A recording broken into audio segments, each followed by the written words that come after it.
adalah Sustainable Development dan di-Indonesiakan diterjemahkan bebas menjadi rekayasa keberlanjutan. Asal-usul kuliah ini awalnya adalah dulu di kurikulum 2012 di Teknik Industri, mata kuliah ini bernama Ilmu Pengetahuan Lingkungan. Tapi karena tuntutan pengetahuan dan isu terkini, mata kuliah tersebut di-upgrade menjadi mata kuliah yang namanya Sustainable Development. Mata kuliah ini baru pertama kali diajarkan dan teman-teman 2017 yang pertama kali merasakan kuliah ini, gitu ya. Jadi kuliah yang sebelumnya, maksudnya kakak kelas 2016 ke atas, itu mereka sudah sempat mengambil ilmu pengetahuan lingkungan. Jadi karena itu di-upgrade, jadi tidak perlu mengambil, justru dari 2017 inilah pertama kali mata kuliah ini disampaikan. Kemudian berikutnya, ya saya selalu menjelaskan identitas seperti ini. Nama mata kuliahnya adalah Rekayasa Keberlanjutan, nama resminya. Kode mata kuliahnya adalah TI 4101, SKS-nya adalah 3 SKS. Pertemuannya di hari Selasa jam 1 sampai jam setengah 4 jadwalnya. Kemudian entitas terkait hanya ada saya selaku dosen pengajar dan mahasiswa. Dosen pengajarnya ada 2, yakni saya dan Bapak Daniel Sugama Stefanus dari Prodi Akuntansi. Di setengah semester awal saya yang mengajar, kemudian setengah semester berikutnya Pak Daniel yang akan mengajar. Kenapa ada 2? Nanti akan saya jelaskan. Nah, kemampuan akhir yang saya rencanakan di mata kuliah ini adalah yang pertama, memiliki ilmu pengetahuan. Pengetahuan tentang apa? Sustainability concept. Ya, jadi konsep yang berkaitan dengan sustainability. Apa definisinya, mulai kapan itu disuarakan, kemudian apa global movement, gerakan bersama. Kemudian konsep itu ketika diturunkan ke dalam ranah teknik industri jadinya seperti apa. Kemudian turunan-turunan atau adaptasi konsep tersebut kepada domain teknik industri. Kemudian ada life cycle assessment tools. Jadi salah satu tools yang bisa digunakan dalam menyelesaikan masalah yang kaitannya dengan sustainable manufacture adalah life cycle assessment. Nanti akan saya kenalkan di sekitar pertemuan ke-6 dan ke-7, kita akan menghitung beberapa hal yang kaitannya dengan life cycle assessment. Kemudian berikutnya skills. Ya, skill, kemampuan teknis yang saya harapkan kalian miliki setelah kalian selesai kuliah ini adalah yang pertama, tentunya bagaimana kita bisa untuk menganalisis permasalahan yang kaitannya dengan life cycle assessment menggunakan tools yang memang itu menjadi standar. Kemudian kita mampu untuk menganalisis permasalahan yang kaitannya dengan LCA menggunakan software namanya Simapro. Ini opsional, nanti ketika waktunya kita masih ada waktu, keburu kita coba nyobain software Simapro. Jadi software ini sudah digunakan beberapa kali oleh mahasiswa tugas akhir, kira-kira ada 3 angkatan terakhir yang skripsinya tentang life cycle assessment. Kemudian communicate research ideas effectively in oral and writing form. Jadi teman-teman diharapkan nanti punya usulan, punya ide, punya kepedulian tentang apa sebenarnya yang bisa diteliti. Jadi misalnya kita akan meneliti, kalau teman-teman ingat di Bakti Persada, ya mungkin sudah beberapa waktu tidak di kampus. Ingat, di toiletnya Bakper itu ada tisu. Nah, ada tisu, penggunaan tisu itu kita ukur, ya, apa dampaknya terhadap lingkungan. Kalau misalnya tetap di toilet, di situ ada hand dryer, ya. hand dryer menggunakan listrik. Berapa jumlah watt listriknya? Kemudian kita bisa bandingkan secara efisien, ya, yang paling efisien itu lebih irit mana antara menggunakan tisu dan juga menggunakan hand dryer misalnya. Kemudian attitude, ini yang paling penting dari mata kuliah ini adalah sikap, ya. Kalian punya kepedulian, kalian punya sikap. Sikap tentang apa? Awareness, ya, kepedulian of environmentally related problems. Masalah-masalah yang berkaitan dengan isu-isu lingkungan. Isu-isu lingkungan itu sebagian besar masalahnya disebabkan oleh produk industri dan juga industri itu sendiri, penggunaan material yang berlebih, kemudian penanganan sampah yang belum baik, itu menyebabkan permasalahan. Saya harapkan nanti kalian setelah mengikuti kuliah ini, kalian bisa lebih aware, kalian bisa lebih berhati-hati. Minimal kalian secara sadar gitu ya, mematikan listrik ketika tidak digunakan. Minimal kalian bisa ketika berbelanja kalian bisa menggunakan kantong sendiri ya, jadi tidak menggunakan kantong plastik yang ada di supermarket. Atau kalian lebih suka menggunakan kendaraan umum. Nah, dasar-dasar ilmunya, bukti-bukti empirisnya yang berkaitan dengan perubahan perilaku yang tadi saya sebutkan, itu yang akan kita pelajari bersama di kuliah. Kemudian attitude berikutnya adalah confidence in their ability to solve environmentally related problem rationally.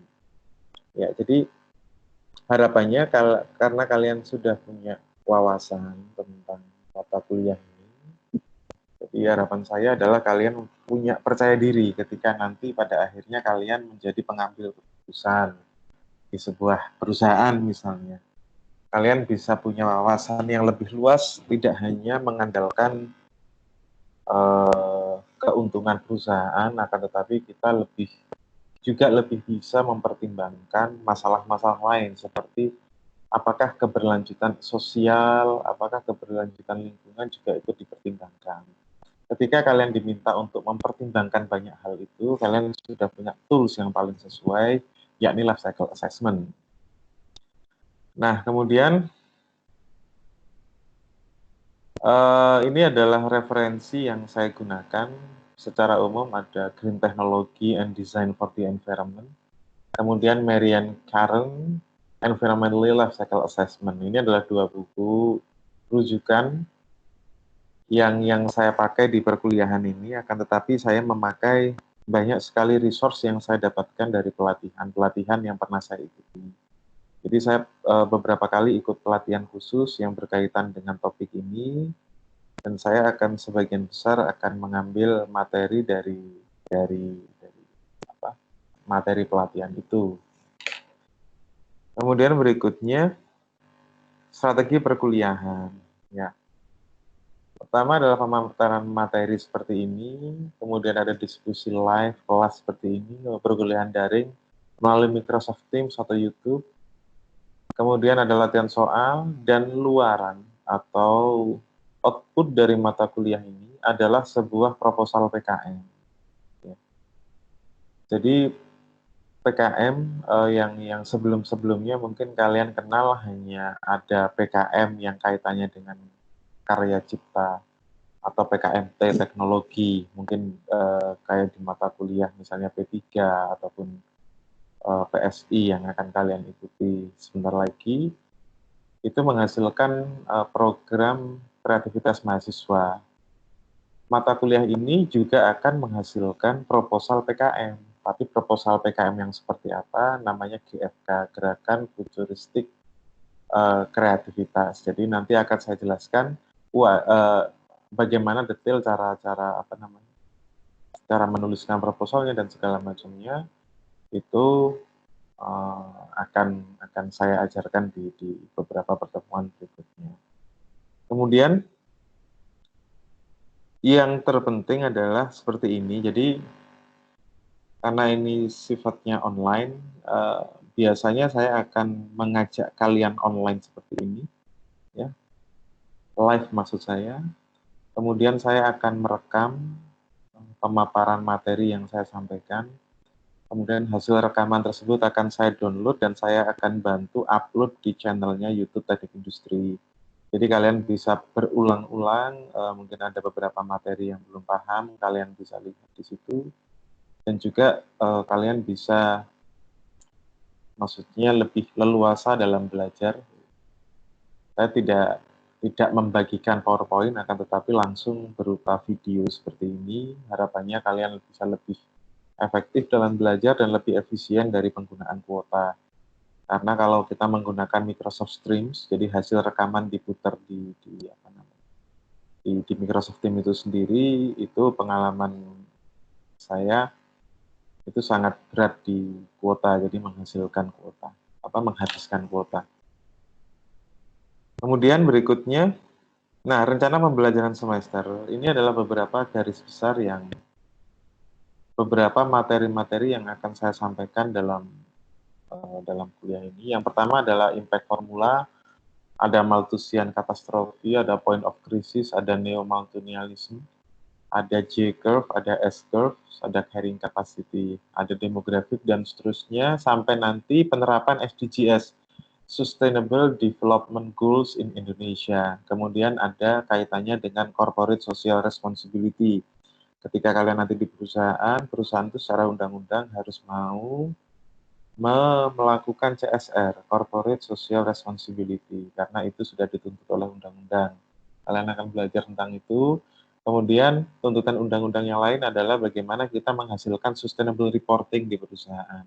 Kalian akan belajar bagaimana cara membaca sustainable reporting, bagaimana cara membandingkan dan menilai apakah perusahaan ini itu sudah baik dari sudut pandang sustainability. Kemudian berikutnya, nah ini sudah umum sekali hak dosen dan mahasiswa ya, jadi tidak akan saya ulangi, kalian sudah sering ikut kuliah saya. Yang pasti adalah perbedaannya dengan kuliah-kuliah yang lain adalah di semester ini kita full online, tentunya kita merasakan kelemahan dan juga ada beberapa kelebihan. Artinya kelemahan itu berusaha kita tekan bareng-bareng, ya, minta bantuan teman-teman semuanya untuk tetap bersemangat dalam belajar. Kemudian yang kelebihan metode seperti ini kita coba explore dan kita coba manfaatkan. Karena eranya sekarang adalah ketika kita belajar, kita harus mampu belajar secara mandiri, mampu belajar melalui banyak sekali resource, tidak harus dipandu di kelas, akan tetapi dengan media apapun kita bisa memaksimalkan, termasuk media online. Sebelum saya lanjutkan, mungkin ada pertanyaan dari rekan-rekan, silakan.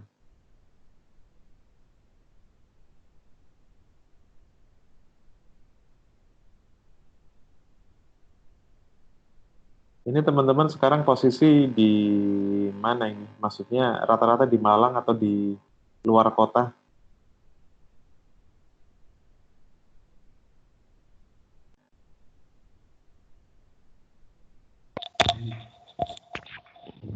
Di Malang, Pak.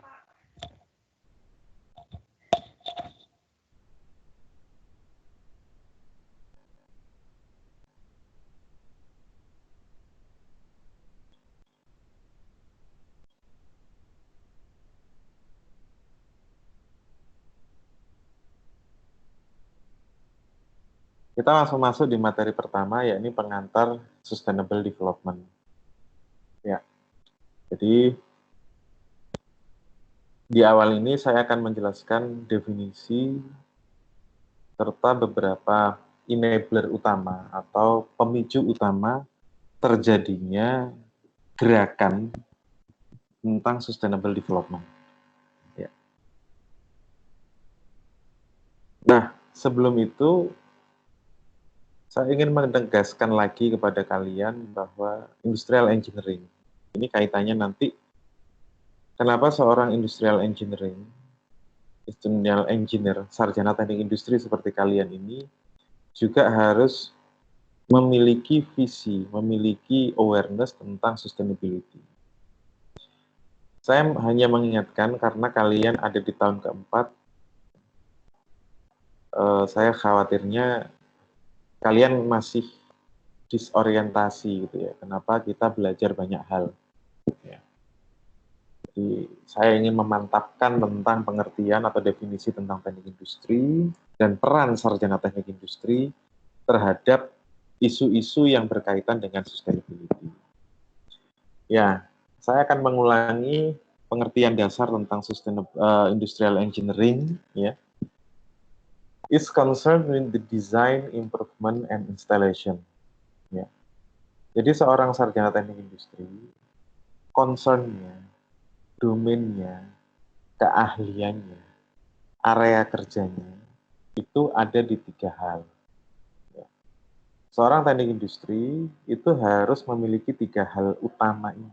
Apa itu? Dia punya keahlian desain, dia punya keahlian improvement, dia punya keahlian instalasi. Keahlian ini diterapkan kemana? Diterapkan ke sistem yang terintegrasi. Jadi ketika saya berbicara desain, itu bukan lantas selalu mendesain sebuah produk, bisa mendesain sebuah layanan, bisa mendesain sebuah alur pekerjaan, SOP, bisa mendesain sebuah kebijakan. Jadi kemampuan untuk mendesain, kemudian mengimprove sistem, kemudian menginstal segala kebijakan baru, pendekatan baru, mesin baru ke dalam sistem yang terintegrasi. Kenapa dikatakan terintegrasi? Karena di setiap sistem itu paling tidak ada beberapa variabel atau ada beberapa komponen pembentuk sistem itu, seperti manusia, material, informasi, energi, dan peralatan atau perangkat.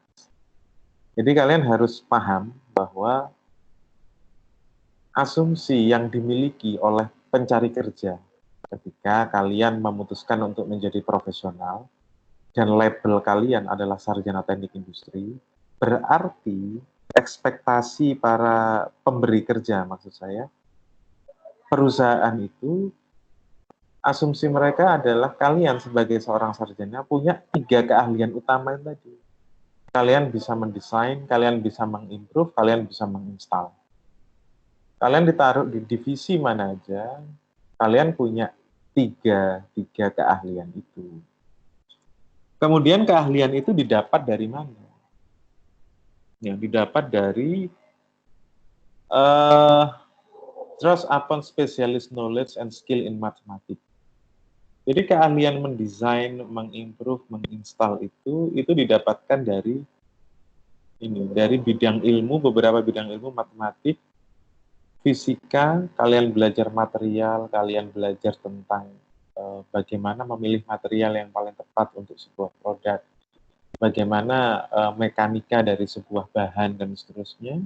And social science, kalian belajar tentang ekonomi, kalian belajar tentang akuntansi, kalian belajar tentang manajemen pemasaran misalnya, kalian belajar tentang organisasi, together with principle and methods of engineering, bersama dengan itu semua kalian punya keahlian engineering, punya critical thinking, ya. And design tentunya to specify, predict, and evaluate, untuk menentukan, untuk memprediksikan, untuk mengevaluasi result to be obtained, hasil yang diinginkan dari sebuah sistem. Jadi ketika kalian ditanya apa sih sarjana teknik industri? Ya, yang pertama dia mempunyai keahlian spesifik yakni mendesain, mengimprove dan menginstal sebuah sistem yang terintegrasi. Itu yang pertama. Kemudian yang kedua, keahlian itu didasari oleh pengetahuan matematik, kemampuan fisika, kemampuan ilmu-ilmu sosial, kemampuan ilmu engineering umum lainnya, ya. Yang keahlian itu digunakan untuk menentukan, memprediksikan, dan juga mengevaluasi sebuah sistem supaya bekerja lebih efektif dan efisien. Kata kuncinya seperti itu. Ya, jadi ketika saya gambarkan, ya paling tidak seperti ini, ya. Jadi refleks kalian itu adalah bagaimana kalian itu bisa menentukan. Ya, jadi ketika kalian melihat sebuah sistem itu, pertama kalian berpikir, kalian tentukan eh, ini sebenarnya KPI-nya seperti apa, ini goal-nya yang ideal seperti apa. Ini yang diinginkan oleh sistem ini bekerja lebih baik itu seperti apa. Kemudian kalian bisa memprediksikan dari target itu apa sebenarnya yang harus dipersiapkan. Bagaimana ketika kita memaksakan sistem as is ya, yang sedang berjalan saat ini, bagaimana ketika itu tetap dijalankan. Kemudian bagaimana kalian bisa mengevaluasi sistem tersebut. Ya, bisa mengevaluasi untuk kemudian dari situ muncullah rumusan-rumusan atau desain-desain atau improvement-improvement tertentu untuk memperbaiki sebuah sistem menjadi sistem yang lebih efektif, sistem yang lebih efisien secara biaya. Itu adalah industrial engineering dan harapan-harapan yang dibebankan kalian sebentar lagi setelah kalian akan lulus, mudah-mudahan sebentar lagi. Bagaimana, maksudnya area kerja kalian atau domain kerja kalian dan kemampuan atau keahlian spesifik yang kalian miliki. Nah, sekarang kita masuk ke dalam revolusi industri. Ya, kita tidak bisa lepas dari revolusi industri. Di situ ada revolusi industri pertama, ada mekanisasi yang awalnya dikerjakan manual oleh tangan, mulai dikenalkan dikerjakan dengan mesin. Revolusi industri dimulai dari Inggris, di mana penemuan utamanya adalah penemuan mesin uap, ya, kita sudah pernah belajar. Kemudian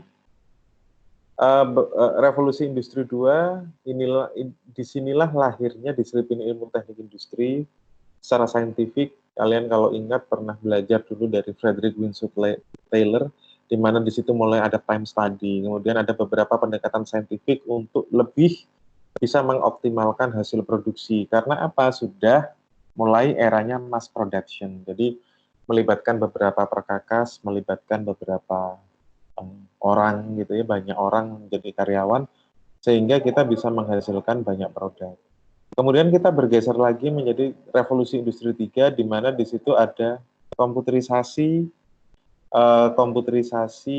sistem produksi. Ya, jadi mulai menggunakan robot, menggantikan manusia. Kemudian ada penggunaan software-software khusus seperti SAP dan segala macamnya. Kemudian ada pendekatan-pendekatan yang memudahkan cara kerja manusia di dalam sebuah perusahaan menggunakan pendekatan teknologi. Ini era kita sekarang. Nah, kemudian saat ini kita sedang menyambut revolusi industri 4, ya, di mana di situ cyber physical system. Jadi kita bisa mengendalikan sebuah mesin yang fisik dengan menggunakan internet. Eranya Internet of Things saat ini, banyak sekali kebutuhan atau kebutuhan manusia atau masalah yang dihadapi oleh manusia bisa langsung dihandle oleh teknologi informasi pada khususnya. Sekarang eranya data science, jadi semakin mudah mendapatkan data, semakin mudah cara untuk mengolah data tersebut dan menjadikannya dasar pengambilan keputusan. Itu adalah era yang akan kita masuki bersama. Permasalahannya adalah apakah kita siap gitu ya? Apakah kita siap memasuki era baru seperti itu? Apakah kita sudah siap untuk menyambut masa di mana saat ini kehadiran fisik kita atau keahlian fisik kita mulai terwakili oleh mesin. Sekarang di mana skill kita memang benar-benar diuji, yang diadu saat ini benar-benar skill ketika kalian lulus nanti, bukan hanya ijazah lulusan dari mana, akan tetapi apa yang kalian bisa, tools apa yang bisa kalian maksimalkan, dan seterusnya. Ya, jadi kita berusaha untuk bisa tetap relevan dengan isu-isu terkini, dengan isu-isu yang kaitannya dengan revolusi industri, dan satu isu penting yang saat ini sedang menjadi perhatian utama dari para akademisi dan juga para pelaku industri, yakni sustainability. Nah, sustainability ini saya awali dengan satu pertanyaan penting, apakah itu option? Apakah itu pilihan? Ataukah itu sebuah keharusan? Apakah itu sebuah kewajiban? Ya, jadi itu yang menjadi pertanyaan besarnya bagi para pelaku industri dan juga para akademisi di bidang teknik industri. Sustainability, apa sih sustainability, nanti akan kita bahas ya. Apakah itu adalah sebuah pilihan yang bisa kita tinggalkan ataukah itu sebuah keharusan? Nah, beberapa hal yang kita bahas dalam pertemuan kita sekarang adalah apa definisi sustainable development, kapan itu mulai didengungkan, mulai dipublish ke khalayak umum. Kemudian kita akan melihat beberapa alasan kenapa isu ini menjadi sangat penting akhir-akhir ini. Ya. Nah, saya ingin inputan dulu dari kalian.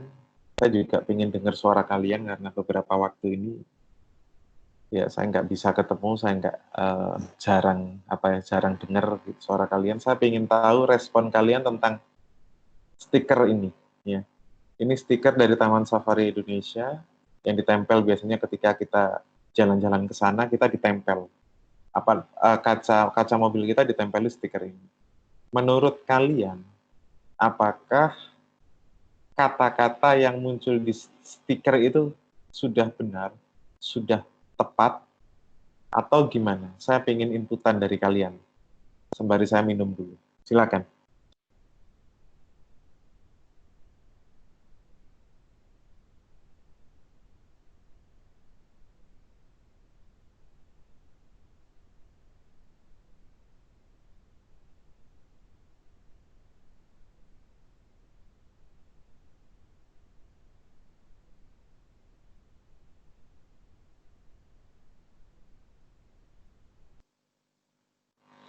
Halo, masih dengar suara saya?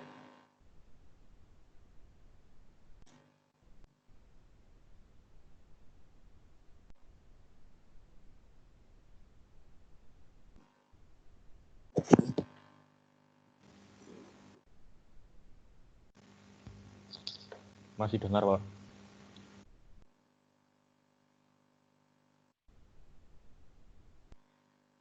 Ya, di situ disebutkan bahwa climate change causes global warming.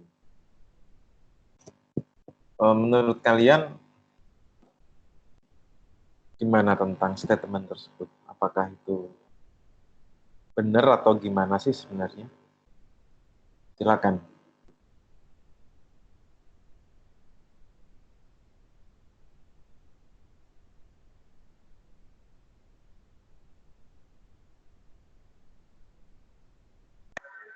Siang, Pak. Kalau menurut saya itu seharusnya kayak kebalik, karena setahu saya kalau global warming itu yang menyebabkan climate change. Terima kasih. Iya, terima kasih. Ini siapa barusan yang ngomong? Cynthia, Pak. Oh ya, iya Cynthia, terima kasih. Ya, makasih, Pak. Yang lain mungkin ada pendapat?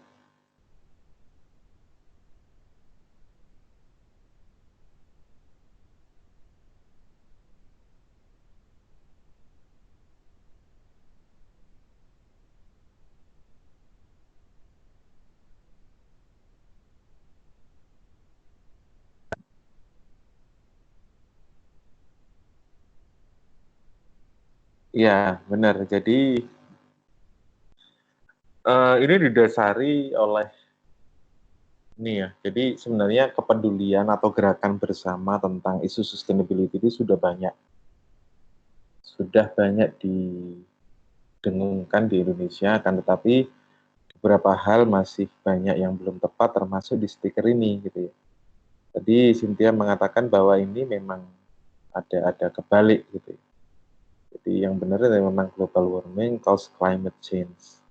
Lebih detailnya apa itu global warming, apa itu climate change, nanti akan kita bahas lebih detail di beberapa pertemuan berikutnya. Kemudian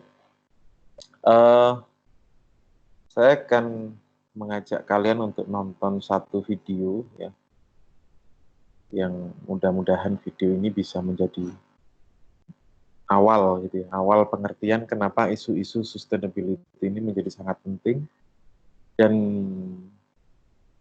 kenapa pelaku industri ya, industrialis dituding menjadi penyebab utama terjadinya masalah-masalah yang berkaitan dengan sustainability.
Pak Yus,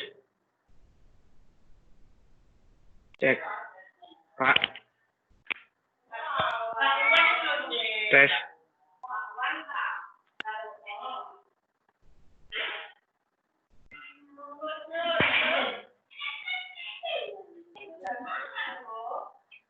Pak.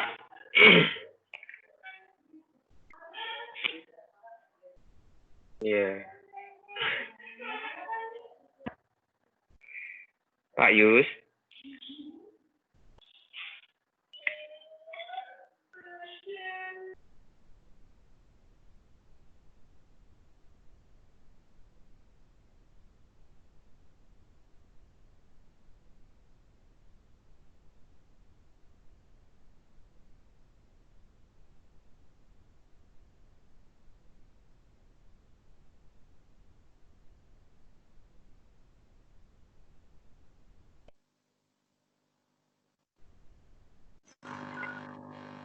Pak Yus.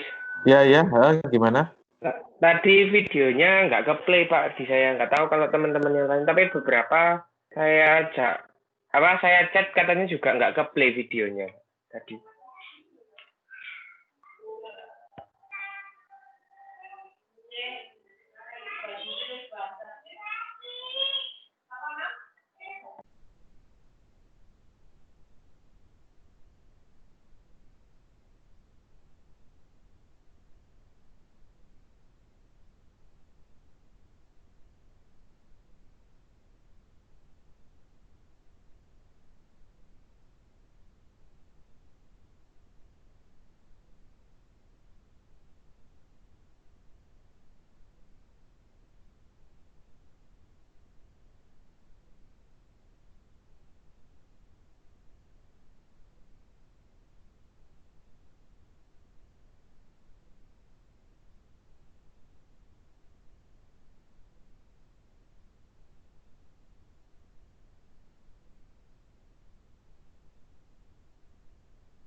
Baik, ada yang sudah bisa memutar videonya? Nggak Video. bisa, Pak. Nggak keluar apa-apa di saya. Ya, Nggak tahu kalau yang lain. nanti saya share di Teams ya. Nanti bisa kalian download. Saya lanjutkan dulu. Oke, makasih, Pak. Iya, jadi apa yang dimaksud dengan sustainability atau keberlanjutan bahasa Indonesianya? Siapa sebenarnya yang sedang diperjuangkan keberlanjutannya?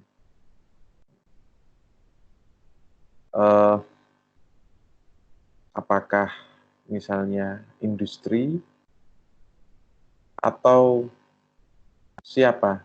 Kalau menurut teman-teman yang di sini, ketika kita membahas isu sustainability atau isu keberlanjutan, sebenarnya siapa sih yang sedang diperjuangkan keberlanjutannya? Saya minta inputan dulu dari kalian.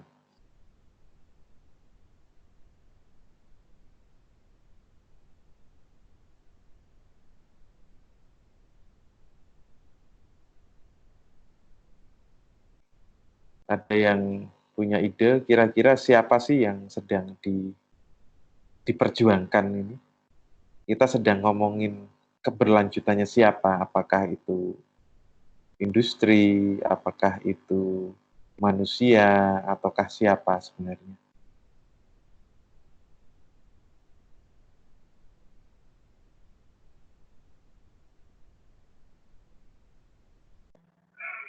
Bumi ini sendiri, Pak.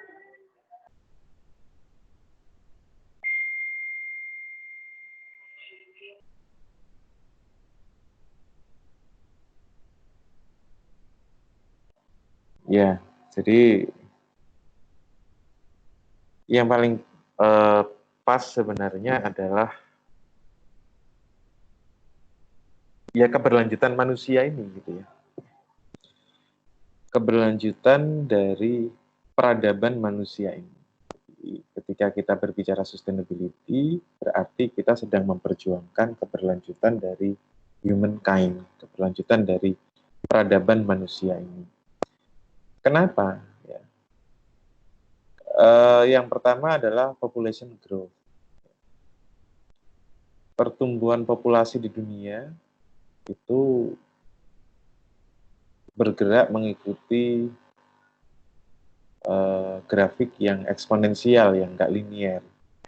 Jadi peningkatannya seperti kalian amati dalam grafik tersebut, bahwa semakin lama meningkatnya itu mengikuti distribusi eksponensial, jadi semakin lancip ke atas, tidak linear. Sedangkan resource kita terbatas, ya, kita tidak punya tempat lain untuk tinggal selain di bumi. Buminya ukurannya juga segitu-gitu aja, tidak pernah melebar. Sedangkan daya dukung bumi semakin lama semakin menurun. Semakin banyak bencana, semakin banyak ketidakseimbangan alam, banyak banjir, banyak apapun. Ya. Itu salah satu enabler, salah satu pemicunya adalah perkembangan populasi, pertumbuhan populasi. Mungkin di beberapa dari kita yang ada di sini sekarang tidak terlalu terasa, tapi di beberapa daerah lain yang hutannya sudah habis misalnya, atau yang pantainya tercemar oleh limbah industri ataupun dari plastik, itu menjadi sangat-sangat terasa bagaimana kualitas kehidupan mereka menurun. Kemudian berikutnya, ya, prediction of mineral availability. Ya, jadi beberapa mineral ini kaitannya dengan, kalau teknik industri adalah raw material, ya, itu semakin habis, semakin lama makin terbatas dan non renewable yang nggak bisa diperbarui. Ya, sampai sekarang orang nggak bisa membuat batu bara gitu, atau membuat minyak bumi. Yang bisa adalah sumber energi alternatif dari sumber-sumber yang lain, bisa angin, bisa matahari dan segala macam. Diprediksi usia, misalnya katakanlah di sini minyak bumi.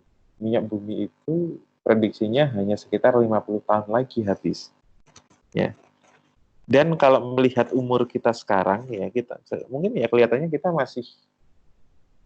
masih akan nututi, masih akan merasakan masa-masa di mana nantinya beberapa waktu lagi dan itu nggak lama, gitu, kita akan merasakan era tanpa minyak.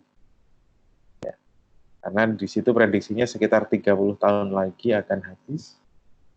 Jadi ya nggak akan lama lagi dari sekarang gitu. Jadi orang yang punya mobil gitu itu juga nggak akan bisa kemana-mana gitu karena memang minyaknya udah nggak ada gitu.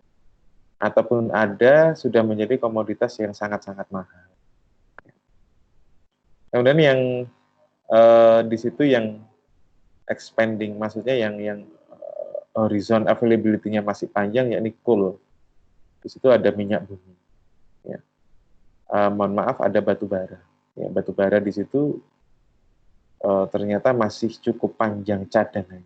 Akan tetapi bukan di Indonesia. Ya. Jadi kalau kalian tahu penghasil batu bara terbesar di dunia atau yang mempunyai cadangan terbesar di dunia adalah Amerika Serikat. Dan Amerika Serikat sampai sekarang mereka tidak pernah untuk mengelola batu bara mereka sendiri. Mereka lebih memilih impor ke beberapa negara termasuk ke Indonesia. Sedangkan di Indonesia ya tinggal hitungan beberapa tahun lagi gitu. Jadi beberapa puluh tahun lagi sama dengan minyak bumi. Artinya memang isu ini menjadi sangat penting gitu ya, karena ketika nanti raw material dari bahan alam itu sudah habis dan juga energi itu sudah habis, maka bagaimana keberlanjutan dari manusia ini? Jadi lingkungan juga sudah rusak, ditanami apapun juga nggak mau tumbuh. Gitu ya. Nanti di beberapa pertemuan berikutnya akan saya sertakan bukti-buktinya. Nah, global temperature change. Jadi ada beberapa indikator yang dijadikan rujukan bahwa kita sekarang itu mengalami global warming. Kita nggak usah terlalu jauh ngomong dunia ya. Kita merasakan di tempat kita sendiri. Misalnya di Malang ataupun dimanapun tempat tinggal kalian. Ketika kalian bertanya kepada orang tua kalian atau kalian sendiri pernah merasakan sekarang itu memang tambah panas. Sekarang itu pasti banyak yang ngasih cerita, ngasih apa testimoni. Kalau dulu itu lebih dingin, apalagi di Malang. Misalnya di Sengkaling gitu aja nggak usah jauh-jauh sampai ke Batu gitu ya. Di Sengkaling itu udah dingin banget. Nah tapi sekarang yang kita dapati adalah siang hari semakin panas. Ya, global temperature change. Jadi di banyak tempat itu sudah semakin temperaturnya semakin panas. Apa sebenarnya efeknya ketika semakin panas? Yang bisa saya ceritakan adalah yang paling gampang ketika kalian fungsi dari kulkas. Ketika ada kalian beli makanan gitu ya, terus kemudian kalian masukkan ke dalam kulkas di rumah, makanan itu akan cenderung lebih awet. Gitu ya. Karena apa? Mikroba ataupun bakteri yang ada di dalam makanan itu akan semakin lambat berkembangnya ketika suhunya dingin. Tapi ketika suhu itu semakin panas, maka mikroba ataupun misalnya penyakit itu akan lebih mudah berkembang, ya, akan lebih mudah. Jadi itu bisa sangat membahayakan kehidupan. Itu salah satu aja. Kemudian misalnya kita membahas, ini masih membahas tentang temperatur. Ada lagi satu indikator tentang ketinggian air laut yang semakin meninggi. Ya, di setiap waktunya. Banyak sekali di Indonesia ini pulau yang hilang. Hilang bukan gara-gara dikeruk, akan tapi sudah mulai terpendam oleh air laut. Ya. Kemudian berikutnya, ini yang tadi saya sebutkan bahwa apa sebenarnya pemicu utama daripada isu sustainability. Ya. Kita bahas mulai arah jam 12, ada consumption growth. Ketika jumlah penduduk itu semakin banyak, ya, di tahun 2020 ini sudah lebih dari 7,5 miliar penduduk dunia, penduduk bumi. Otomatis konsumsi makanannya, konsumsi bajunya, konsumsi energinya, konsumsi apapun, plastik, segala macam juga akan ikut bertambah. Kemudian di sisi lain, karena buminya juga ukurannya tetap tidak membesar, dan manusia juga masih belum punya alternatif tempat lain selain di bumi, maka yang terjadi adalah depletion of resources. Akan terjadi kekurangan daripada raw material. Resource yang dulu bisa kita ambil dari alam ya, dengan jumlah yang sangat banyak, sampai sekarang maksudnya makin kesini itu juga makin habis. Kemudian pollution and waste problems. Jadi ketika ada konsumsi, berarti ada proses produksi. Ketika ada proses produksi, berarti ada polusi and waste problem. Dan ada masalah sampah ketika orang itu tidak bisa tidak memikirkan limbah, tidak memikirkan sampah. Ya, ketika kalian hitung ya, berapa sih sebenarnya sampah yang kalian hasilkan sehari-hari? Itu kalau normal itu sekitar 2-3 kilo per hari per orang. Dan masalahnya pikiran kita nggak sampai ke situ gitu ya. Kalau kita buang sampah itu kan sekedar buang aja. Tapi tanpa dipikirkan sampah ini larinya kemana, sampah ini efeknya gimana dan segala macam. Kemudian scarcity of landfill. Jadi tempat pembuangan akhir, tempat pemrosesan akhir itu semakin sedikit, semakin berkurang. Ketika kalian pernah mengunjungi misalnya satu waktu entah itu dulu atau ada acara apa, pernah ke TPA Supit Urang di Malang, itu sudah mau habis. Karena sampah hanya bisa ditumpuk di situ tanpa ada upaya-upaya gitu ya, untuk bagaimana supaya sampah ini bisa lebih bermanfaat atau paling tidak dikurangi. Bagi teman-teman yang ada di Jakarta, di Jawa Barat, isu sampah ini menjadi isu yang sangat penting. Banyak yang mau dibuang ke, misalnya isunya kemarin banyak yang mau buang ke Bekasi. Dan Bekasi juga menolak kalau ketika ada kompensasi apapun dan seterusnya. Berikutnya, the increase of waste processing cost. Jadi ada upaya-upaya khusus untuk memproses sampah, tapi makin lama makin mahal. Ya, karena ketika kita memproses sampah itu berarti kita sedang menciptakan value kepada sampah itu supaya tidak sampai ke tempat pembuangan akhir, tidak ke TPA. Ini menjadi penelitian sendiri. Bagaimana kita menciptakan sebuah teknologi yang bisa memproses sampah, dan itu biayanya nggak murah. Kemudian population growth itu yang tadi pertama saya. Nah, ini adalah penyebab-penyebab utama bahwa isu sustainability itu menjadi sangat penting. Penting untuk siapa? Untuk umat manusia. Siapa umat manusia itu? Ya berarti kalian dan generasi setelah kalian. Ketika kita nggak pernah mikirin, maksudnya generasi di bawah kalian nanti nasibnya seperti apa, ya sudah gitu ya. Berarti ya itu berarti maksudnya prediksinya akan benar, prediksinya akan tepat sekali gitu. Ketika kita hanya memikirkan saat ini, nilai ekonomis kita saat ini, ya berarti ya generasi di bawah kita nggak akan mendapatkan apa-apa. Nah, saya akan jelaskan tentang definisinya dulu. Yang pertama adalah sustainable development. Ya, is a development adalah sebuah pembangunan, sebuah pertumbuhan, sebuah pengembangan, which meets the needs of the present. Di mana proses pembangunan itu memang benar-benar memenuhi tuntutan dari generasi saat ini, generasi kita, generasi kalian sekarang itu, without compromising, tanpa mengorbankan the ability of the future. Ya.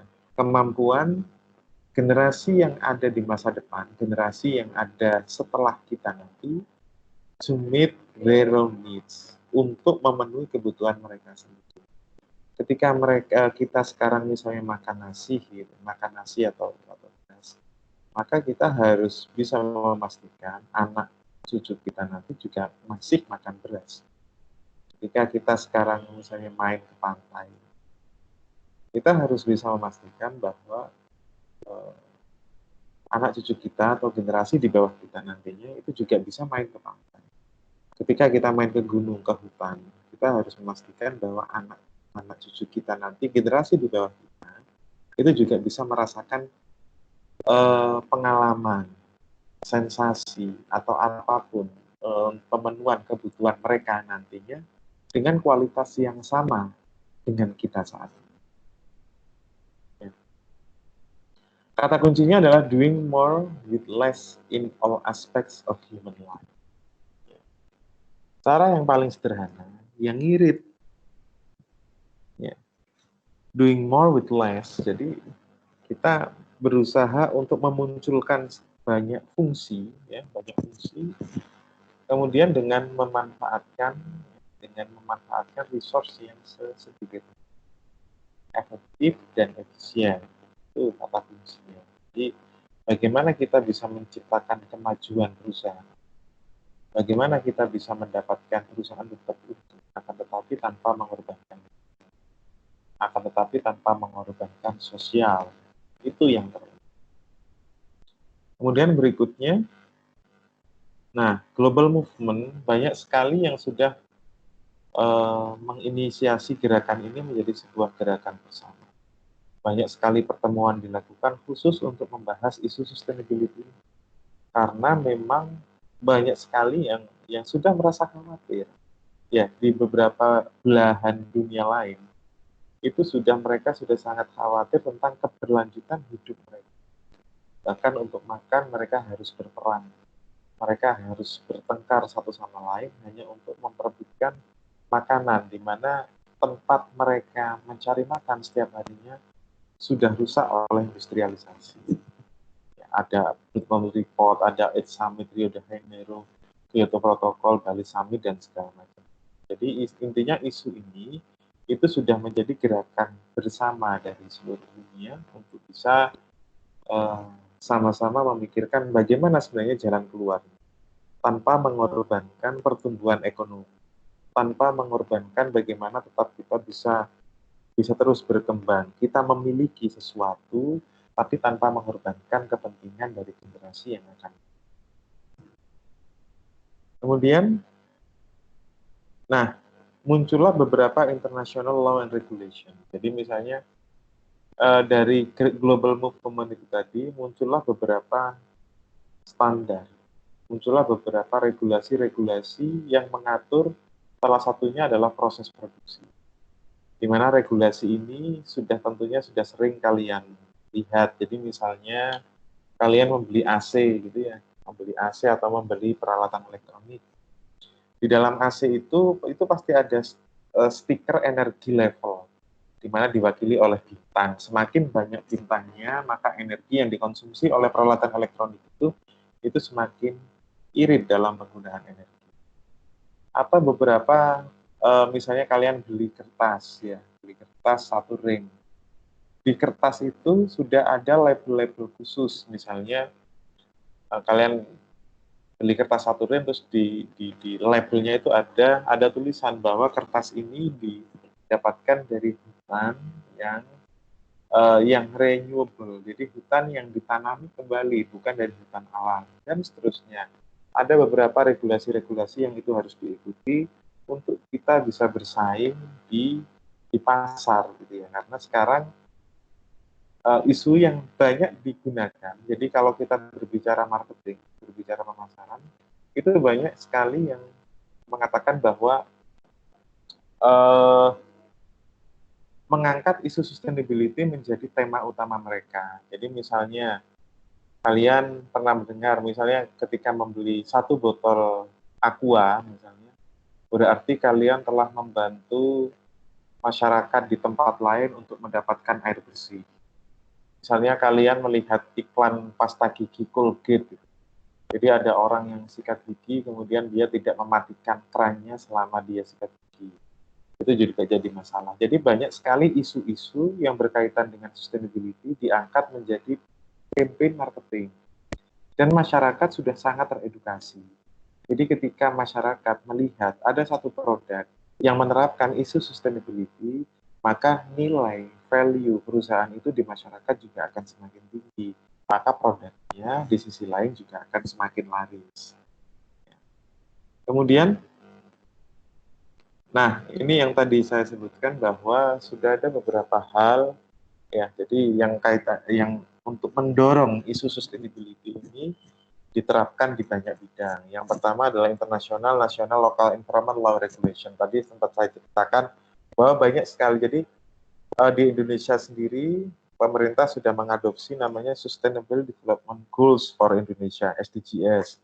Nanti di beberapa kuliah kita akan membahas detail tentang itu. Kemudian customers and supply chain pressures. Produk Indonesia ketika dia tidak dilengkapi dengan dokumen-dokumen, jadi misalnya apakah kemasan dari produk ini didapatkan dari kayu yang misalnya dari plastik yang bisa didaur ulang, ataukah misalnya kertas dari Indonesia ini bisa maksudnya didapatkan dari kayu yang bisa didaur ulang. Jadi ketika kita tidak memenuhi beberapa standar, maka kita tidak bisa menjual produk kita di tempat lain. Kalian pernah mendengar pasti Indonesia kemarin produk sawitnya ditolak di negara Eropa. Ya. Atau ada beberapa produk lainnya yang ditolak masuk Eropa. Produk kayu ditolak masuk Eropa karena memang tidak ada standar yang diikuti dari kita. Jadi karena ditolak, karena tidak memenuhi standar-standar sustainability, kita tidak bisa menunjukkan apakah proses pengolahan minyak sawit kita itu didapatkan dari apa namanya beberapa dari proses produksi yang ramah lingkungan. Bagaimana emisi dari pabrik sawit kita. Sedangkan di beberapa negara lain itu menjadi syarat supaya produk kita bisa masuk ke mereka. Itu yang dimaksud dengan customer and supply chain pressures. Kemudian market for green and sustainability product ya. Jadi ini adalah ketika kita menarget ya masyarakat yang teredukasi, baik itu di dalam negeri ataupun di luar negeri, tentunya ini menjadi sangat penting ya. Kalian secara nggak sadar pasti setiap hari melihat isu sustainability di iklan, ya. Di iklan apapun, ya. Tentang bagaimana cara kita menjaga ketersediaan air, bagaimana cara kita untuk menghilangkan plastik. Kalian sudah kalau ke beberapa supermarket atau beberapa tempat makan, kalian sudah nggak dikasih sedotan. Kemarin di beberapa tempat belanja, kalian sudah dipaksa untuk kalau kalian pakai tas kresek, kalian harus membeli tas kresek tersebut. Atau sudah ada kampanye tentang bagaimana cara menggunakan tempat sendiri, tempat tas belanja sendiri, ataupun tempat makan sendiri, dan seterusnya, dan seterusnya. Artinya apa? Ketika saat ini ada perusahaan yang mengadopsi pendekatan sustainability, maka value perusahaan itu, ya, itu akan naik. Ya, akan naik. Ketika kalian belum merasakan, belum bisa menilai seperti itu, ya berarti kalian belum terdidik gitu aja. Jadi maksudnya gerakan-gerakan ini sudah sangat global. Gitu. Jadi ketika kita di tempat lain, bahkan ada yang membawa sedotan, gitu, meminta sedotan itu sudah dianggap tidak terdidik. Gitu. Jadi di beberapa negara saya ada pengalaman ketika saya meminta sedotan untuk minum itu sudah dianggap wah ini nggak beres, orang ini nggak ngerti gitu ya, orang nggak ngerti. Ini di Indonesia masih baru masuk dan tentunya itu dan maksudnya itu menjadi kabar baik ya. Kabar baik untuk siapa? Sekali lagi ini untuk keberlangsungan umat manusia ini. Kemudian ada triple bottom line concept. Jadi kita boleh economic viability. Jadi namanya kita kerja di perusahaan gitu ya, kita belajar, tentunya kan secara ekonomis kita ingin mendapatkan sesuatu yang lebih. Kita ingin lebih kaya, perusahaan ingin lebih besar, omset akan semakin tinggi. Akan tetapi di sisi lain, oke, kita boleh seperti itu, akan tetapi sosialnya, masyarakatnya tetap bisa eksis, masyarakat sekitar tidak kehilangan pekerjaan. Kemudian dari sisi lingkungan tetap terjaga, tidak menimbulkan banjir dan segala macam. Itu yang jadi concern di dalam isu ini. Jadi triple bottom line ini harus berjalan secara bersama. Kemudian berikutnya, nah, apa prinsip-prinsip sustainability yang saat ini sudah mulai masuk di banyak sekali aspek kehidupan kita.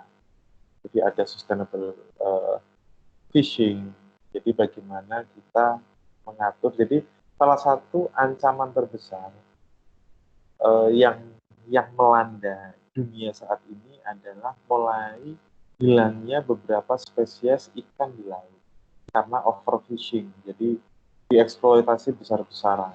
Jadi bagaimana kita tetap menjaga ekosistem laut itu tetap berjalan dengan baik. Kemudian sustainable transportation. Jadi bagaimana kita tetap menjaga transportasi tapi dengan emisi yang seminimal mungkin. Kita tetap dapat value untuk bisa berpindah dari satu tempat ke tempat lain tanpa mengeluarkan emisi yang kemudian ada agriculture, ya jadi pertanian. Jadi misalnya kalian pernah nonton atau film atau Interstellar misalnya, populer beberapa waktu terakhir. Jadi di film itu diceritakan bahwa bumi ini hanya bisa ditanami oleh jagung, ya, tidak bisa ditanami oleh tanaman selain jagung. Itu gimana? Berarti ya sebelum itu terjadi maka kita harus bisa menjaga tanah ini supaya tetap baik kondisinya, dan juga kita bisa tetap bisa menanam apapun, tidak ada spesies tanaman yang mulai punah, ya. Jadi itu tetap dijaga. Kemudian sustainable building, ini yang beberapa kali saya melakukan penelitian di kampus. Kalian kalau ingat di Bakti Persada sudah ada beberapa tempat untuk eksperimen. Kalian sempat melihat kipas angin, kalian sempat melihat beberapa lampu. Di lab ergonomi kita beberapa kali kita melakukan eksperimen tentang ini. Bagaimana kita memanfaatkan lampu yang seperti apa sih yang paling efektif belajar, berapa wattnya, jangan-jangan watt yang kita gunakan itu terlalu besar, dan seterusnya. Kemudian ada sustainable manufacturing, ini yang nanti akan sedikit banyak kita bahas, apa sebenarnya di proses produksi di dalam perusahaan, bagaimana pendekatan-pendekatan yang bisa kita lakukan ketika kita ingin menerapkan konsep sustainability di perusahaan. Kemudian sustainable waste management. Ya, waste management ini misalnya kita bagaimana kita mengurangi jumlah sampah yang berakhir di TPA. Ada program, misalnya ada program komposter di situ, ada program pemilahan sampah di situ, ada program macam-macam. Kalian pasti sering melihat di tempat umum, ya, di beberapa tempat ada pemilahan sampah organik, sampah anorganik, sampah plastik, tempat sampah. Tapi ya gara-gara tadi, karena memang sosialisasinya memang sangat kurang, maka itu tidak diindahkan, ya, itu tidak diperhatikan dengan baik. Kita masih hanya mencampur sampah. Kenapa kalau dicampur tidak bisa dipilah oleh para pemulung, tidak bisa dimunculkan lagi nilai ekonomisnya. Jadi kalau saya boleh bilang bahwa sekarang ini, terutama di Indonesia, salah satu unsung hero, salah satu pahlawan yang tidak pernah diekspos untuk menjaga keberlangsungan adalah para pemulung. Bagaimana dia itu mengambil plastik dari tempat sampah kita, memilah sampah-sampah yang kaitannya dengan plastik, dengan kertas yang bisa dijual kembali. Karena apa? Plastik itu ketika tidak diselamatkan, dia akan berakhir di landfill, di tempat pembuangan sampah yang itu menghasilkan gas metana. Nanti akan kita bahas lebih lanjut. Kemudian ada sustainable lifestyle. Ini yang saya tuntut dari teman-teman. Jadi bagaimana teman-teman ini bisa merubah beberapa kebiasaan yang itu sebenarnya sederhana, tapi efeknya luar biasa. Ya, efeknya luar biasa. Seperti efek mematikan lampu, mematikan peralatan elektronik ketika tidak digunakan. Itu efeknya luar biasa. Jangankan itu yang sudah kalian sering dengar. Ya. Efek menghabiskan makanan yang kalian ambil, itu juga efeknya luar biasa. Efek terhadap sustainability luar biasa. Nanti akan kita bahas, kenapa kalian menghabiskan nasi di piring Anda. Itu kalian berarti sudah sangat mendukung program sustainability. Ya, itu lifestyle itu menjadi sangat penting. Jadi, karena kita kan belajar ini tujuannya untuk social engineering, untuk merubah behavior kalian. Ketika kalian diberikan bukti-bukti empiris bahwa ada beberapa hal yang seharusnya kita lakukan, maka itu menjadi harus kita harus berubah, gitu. Kita harus berubah dari sekarang. Nah, kemudian berikutnya tentang sustainable manufacture. Ya, di situ ada diturunkan lagi menjadi sustainable production. Ya. Bagaimana kita memproduksi yang mengikuti kaidah sustainability. Kemudian ada green manufacturing. Ya, jadi bagaimana cara kita memproduksi tapi tetap memperhatikan kaidah-kaidah lingkungan. Kemudian ada enforced manufacturing. Jadi ada misalnya kita sampai produk, ya, kita megang produk, kemudian suatu waktu ketika menurut produsen produk kita itu sudah habis, ya, maka akan produk kita itu seharusnya jangan sampai dibuang ke tempat sampah, akan tetapi itu harus diambil lagi oleh pabrik. Misalnya kalian pernah dengar atau pernah tahu, tukarkan printer lama Anda, ya, atau handphone lama Anda kami hargai 200.000, ya. Itu sama sekali bukan marketing, itu adalah salah satu bentuk enforced manufacturing. Kita mencoba untuk mencari komponen-komponen mana aja yang bisa dioptimalkan lagi. Misalnya komponen-komponen misalnya kita punya handphone rusak, di dalamnya ada PCB-nya, di situ ada beberapa material yang sebenarnya itu masih bisa digunakan. Tapi ketika itu sampai ke tempat sampah, maka itu akan sangat berbahaya bagi lingkungan. Ya. Dan seterusnya. Kemudian, ini adalah beberapa prinsip di sustainable manufacture. Ya, di situ ada doing more with less. Ya. Kemudian ada life cycle concept, ada overall concept. Jadi doing more with less.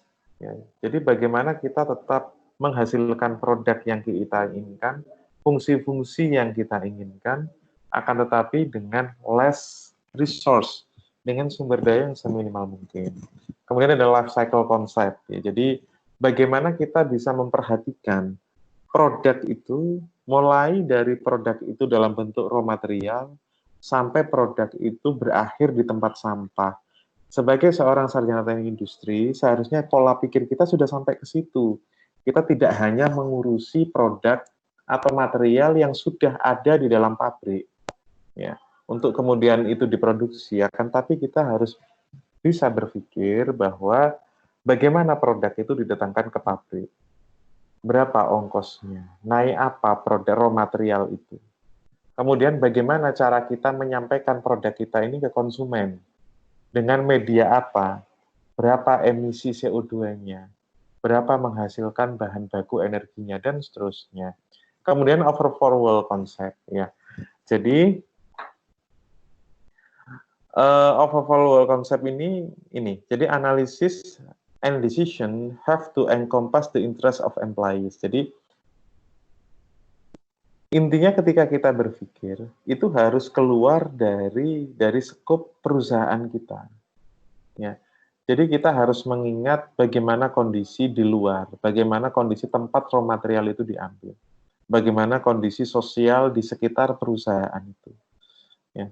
Jadi bring the concept of externalities and company social responsibility. Jadi kita nggak bisa egois mikirin yang penting pabrik kita untung, akan tapi orang lain kalau mau susah ya silakan gitu. Ya, kita nggak bisa seperti itu lagi. Kemudian berikutnya, ya, tadi sudah saya jelaskan. Nah, ini adalah life cycle concept ya. Jadi mulai dari raw material extraction, kemudian ada manufacturing, kemudian ada assembly, kemudian ada usage. Jadi ketika itu digunakan oleh konsumen, bagaimana produk kita itu ketika digunakan oleh konsumen, berapa konsumsi energinya dan seterusnya sampai end of life. Jadi ketika kita masa aktif atau masa pakai produk tersebut sudah habis, itu gimana? Gitu. Apa yang harus dilakukan? Tentunya itu harus difikirkan oleh perusahaan. Ya. Jadi perusahaan itu saat ini hanya memikirkan manufacturing and assembly, hanya mikirin bagaimana dia memproduksi produk itu di four wall, di 4 dinding, di perusahaannya dia aja. Jadi dia nggak pernah mikir gitu, mau produknya dibuang, berakhir di tempat sampah, itu udah nggak ada urusan buat perusahaan. Akan tetapi semakin ke sini, di beberapa perusahaan di luar negeri yang pernah saya lihat sendiri, mereka mikirkan sampai ke situ. Ya, jadi bagaimana produk ini ketika masa pakainya habis, dia harus bisa diambil lagi oleh perusahaan pembuatnya, karena ada beberapa part yang tentunya itu bisa dimanfaatkan lagi. Baik. Sampai di sini ada pertanyaan, silakan.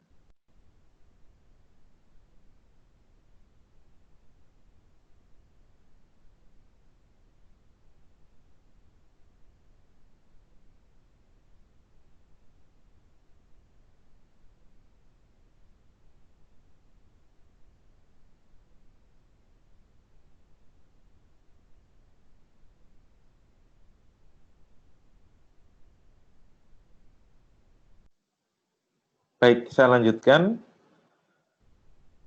Nah, ini tadi overall concept, jadi artinya kita nggak boleh egois ya, kita nggak bisa mikirin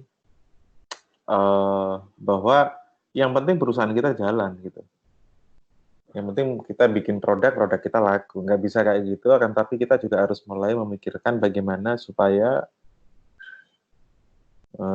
produk ini kita tetap dapat keuntungan ekonomi dari produk kita, akan tetapi tetap lingkungan tetap terjaga dan kehidupan sosial tetap berjalan dengan baik.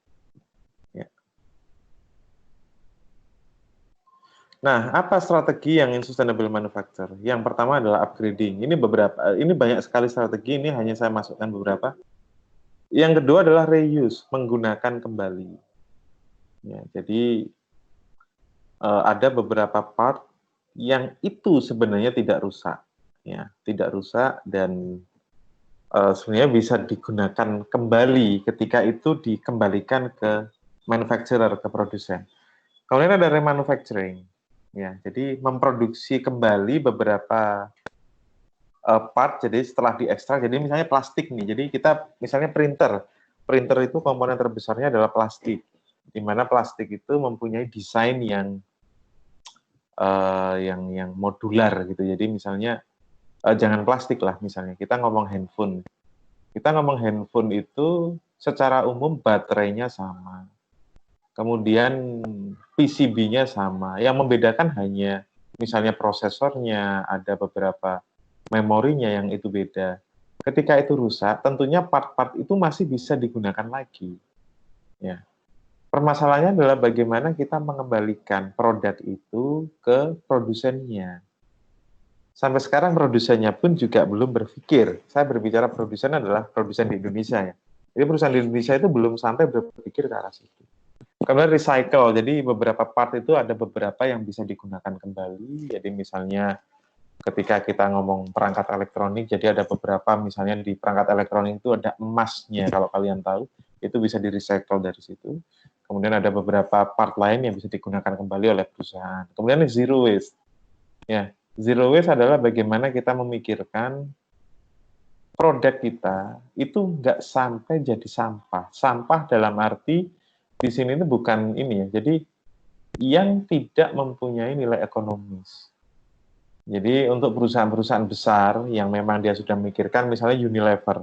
Unilever itu CSR-nya dia membentuk sebuah kelompok-kelompok pelatihan untuk membuat produk dari misalnya dari botol sampo atau dari tempat pasta gigi dan segala macamnya untuk diubah jadi souvenir sehingga mempunyai nilai ekonomis. Kemudian cleaner production, ini adalah komitmen yang seharusnya dimiliki oleh manufacturing di Indonesia. Jadi bagaimana dia membuat sebuah proses produksi yang lebih bersih dari emisi, misalnya emisi ya berupa polusi udara ataupun polusi dari cairan, limbah, bahan yang berbahaya. Ya. Ini adalah tantangan terbesar terutama bagi industri di Indonesia. Ya. Kemudian, nah efeknya di dalam manufaktur itu, di situ ada di setiap stage-nya, di setiap prosesnya, itu ada penerapan konsep sustainability. Saya beri contoh, misalnya di dalam stage design, kita mendesain sebuah produk, itu ada beberapa teknologi, ada beberapa pendekatan baru, namanya misalnya design for environment. Ya, bagaimana kita mendesain produk dengan raw material ini yang sesedikit mungkin itu mengambil raw material dari alam, gitu ya. Design for recycling. Jadi bagaimana kita membuat sambungan, sambungan antar part itu semakin mudah dilepas. Sehingga ketika ada beberapa part yang itu bisa di recycling, itu memudahkan. Ya. Kemudian design for disassembly. Jadi setelah dirakit, produk ini bisa, maksudnya ketika ingin dibongkar, itu mudah. Harapannya apa? Ketika mudah, itu bisa dikembalikan lagi kepada produsen untuk diganti partnya saja. Jadi itu akan memperpanjang ya masa aktif atau masa pakai dari produk tersebut. Jadi ketika kita membuang, misalnya ada produk barang kita rusak, kita nggak perlu membuang, kita bisa membongkar sendiri dan mengganti partnya dan seterusnya. Kemudian ada manufacturing stage. Setelah desain produknya jadi, kita manufacture, kita produksi. Di situ ada lean production, ada zero defect, ada Six Sigma, ada cleaner production. Jadi metode-metode yang mungkin beberapa kali sudah kalian dengar, itu adalah sebenarnya penerapan konsep sustainability dari gambaran besar penerapan isu sustainability kaitannya dengan bagaimana kita zero waste, kita menghilangkan cacat, bagaimana kita memproduksi supaya hasil produksinya itu zero defect, kita nggak punya produk cacat dan seterusnya. Itu di manufacturing.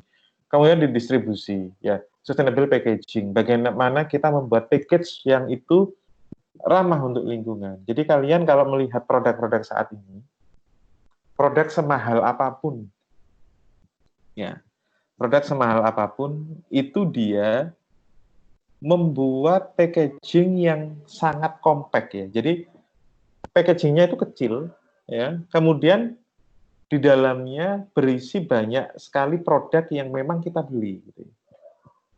Ya, jadi misalnya kita beli iPhone gitu.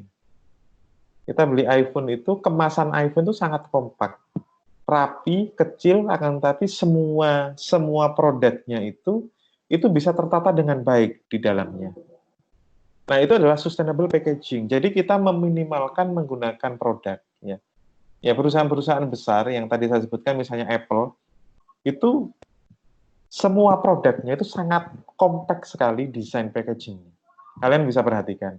Kemudian customer relationship management. Ini yang paling penting, ini yang belum saya temukan di Indonesia. Jadi bagaimana seorang produsen itu memantau secara terus-menerus produknya itu ada di mana.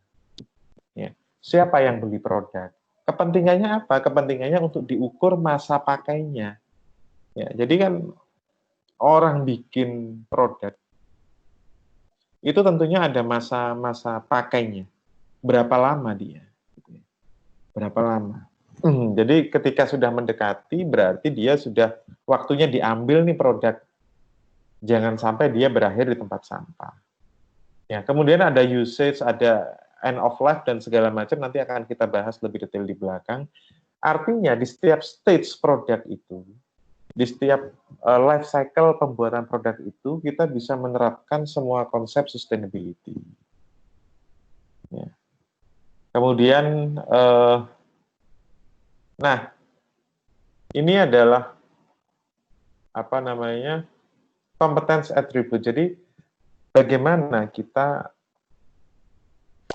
bergerak ya dari waktu ke waktu untuk supaya perusahaan kita ini dianggap perusahaan yang kompeten, perusahaan yang baik, ya, perusahaan yang memang produknya itu layak dikonsumsi. Ya. Yang pertama misalnya yang sejak awal di awal revolusi industri kita sangat ini ya, kita sangat concern terhadap cost misalnya. Kemudian makin ke sini ya kita concern terhadap quality, concern terhadap delivery, concern terhadap responsiveness, kecepatan, flexibility, concern terhadap inovasi, dan seharusnya di masa-masa ini concern yang menjadi perhatian itu adalah isu tentang sustainability. Ya, ini nggak bisa lepas dari perkembangan dunia teknik industri. Nah, tadi saya sebutkan bahwa sustainable in business process. Jadi, konsep sustainability itu bisa masuk ke semua lini teknik industri. Ya, mulai dari misalnya di yang kita bahas yang di tabel yang di tengah itu, di situ ada develop product, ada get order, ada fulfill order, ada support product. Semuanya itu bisa dimasuki oleh konsep sustainability. Ya, misalnya kita ngomong di masalah fulfill order, bagaimana cara pemenuhan produk kepada konsumen. Ya, apakah dengan cara reverse logistik, ya, ada cleaner and leaner production, lean manufacturing, dan segala macamnya. Kemudian di support, ada HR proses, ada human resource. Jadi apa yang bisa kita implementasikan di situ? Penghematan apa? Ya, kebijakan apa yang bisa kita lakukan? Intinya, pendekatan isu ini itu bisa masuk ke dalam semua area perusahaan atau semua area industri. Nah, misalnya ini saya akan membahas beberapa contoh yang saya temukan, misalnya Fuji Xerox. Mereka sudah mengklaim Zero Waste Program. Fuji Xerox ini mereka menjamin bahwa semua produk yang mereka jual, ketika itu melalui jalur yang resmi, itu tidak akan pernah sampai ke landfill. Karena semua produknya itu sudah sifatnya bisa dimanfaatkan ulang. Kemudian modular design. Jadi modular itu produk ya. Saat ini misalnya yang paling gampang modular ini adalah produk handphone ya. Handphone, kita bicara handphone Samsung. Handphone Samsung itu mulai dari seri J, seri S, seri A. Itu sebenarnya modular. Banyak partnya yang sama. Yang beda hanya di marketingnya ataupun di beberapa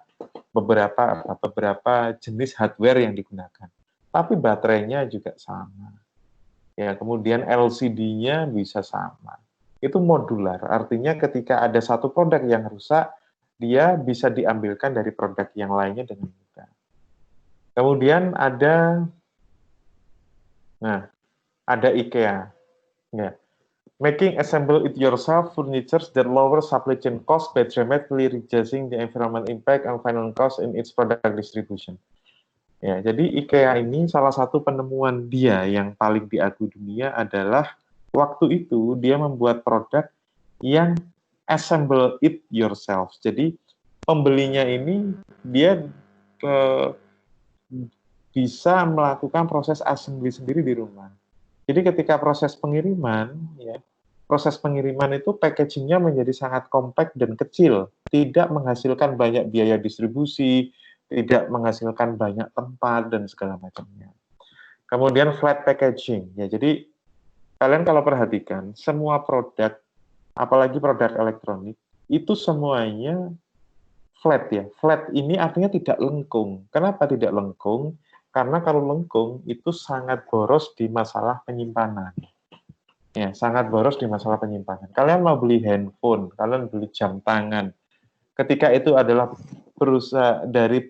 perusahaan yang relatif besar dan mengerti tentang konsep sustainability, bisa dipastikan kemasannya berupa kotak. Ya. Berupa persegi, ya. Berupa kubus ataupun berupa apa yang sifatnya kotak. Karena apa, dengan kotak itu, flat itu, ruang penyimpanannya akan semakin semakin leluasa. Ya, tidak maksudnya akan semakin banyak yang bisa disimpan. Kemudian ada eco innovation product, ada biocomposite, ya, jadi ada meja yang sekarang sudah tidak menggunakan kayu lagi, menggunakan material komposit. Ya, ini sudah mulai banyak. Kemudian ya misalnya ada krayon, ada pasta gigi, ya. Dia sudah menggunakan beberapa material yang didapatkan dari daur ulang. Ya, ini adalah audio system. Ini pasti sering kalian lihat ya. Jadi misalnya kalau kalian membeli sebuah speaker gitu besar, ketika kalian buka speakernya ternyata berisi dari material-material recycle, dari kayu recycle gitu ya. Itu itu sudah umum di Indonesia, ini sudah banyak masuk. Jadi kita tidak perlu memotong pohon untuk membuat speaker karena itu dari limbah gergaji sudah bisa dikumpulkan lagi dan bisa dimanfaatkan ulang. Kemudian ya e-cover plastic bags. Jadi ada banyak yang sudah memproduksi semacam plastik akan tetapi dari material lain yang bisa diurai oleh alam. Ya, itu banyak. Ya, kalian nanti salah satu tugasnya adalah untuk mendapatkan itu. Kemudian berikutnya ya, ini ada waterless urinal. Jadi bagaimana kita membuat produk ya. Kita membuat produk itu yang mempertimbangkan unsur-unsur sustainability.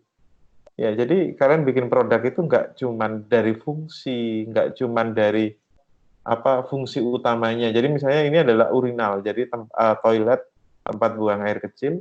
Ya dia tanpa water, dia membuat sebuah sistem yang tanpa membutuhkan air gitu ya. Jadi hanya membutuhkan silen dan beberapa teknologi tambahan. Ini keren sekali produknya. Kemudian, nah ini ada pasta gigi dan seterusnya. Nah ini no shank finger toothbrush. Produk ini adalah sangat sustain. Jadi misalnya gini, ketika kalian mengganti sikat gigi, katakanlah sebulan sekali, 2 bulan sekali, itu kan yang perlu diganti, harusnya kan hanya ujungnya.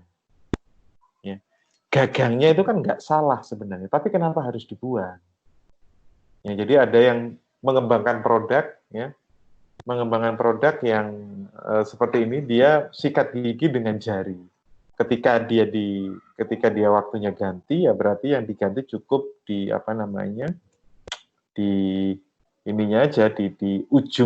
ujung sikat giginya itu aja. Gitu ya. Ini artinya gini, isu-isu pengembangan produk ini itu harus menjadi konsideran utama kalian ketika kalian merancang produk. Misalnya nanti kalian ada di PSI, kalian diminta merancang produk ya. Jadi jadikanlah isu sustainability menjadi salah satu konsideran penting. Ya. Nah, ini yang terpenting. Di mana kita? Ya. Ya, jadi profil seorang teknik industri itu kan ada dia bisa jadi team worker, dia bisa jadi decision maker, dia bisa jadi system manager controller, dia bisa jadi system designer. Tadi saya sebutkan bahwa konsep sustainability ini bisa masuk ke semua area. Ya. Saat ini sudah banyak sekali tools, ketika tadi saya sebutkan ketika di fase desain pendekatannya seperti apa, ketika di fase manufacture pendekatannya seperti apa. Ya role kita itu ada di semua itu. Ya. Jadi kita sebagai seorang teknik industri itu harus paham konsep ini. Karena kita sebagai seorang industrialis itu orang yang paling disalahkan atas terjadinya beberapa misalnya material habis, kemudian banyak terjadi bencana alam karena alam mulai tidak seimbang, penggundulan hutan, semuanya itu dari proses industri. Ketika kalian sebagai seorang engineer industrialis masa depan nggak punya paradigma ini, berarti alam ini memang tengah menuju kehancuran gitu, tengah menuju kehancuran. Minggu depan kita akan jelaskan tentang beberapa pendekatan kaitannya dengan populasi, bagaimana cara kita mencegah yang menjadi dasar isu sustainability. Baik, itu yang materi yang bisa saya sampaikan. Silakan kalau mungkin ada pertanyaan. Ya. Kalau ada pertanyaan silakan, saya tunggu.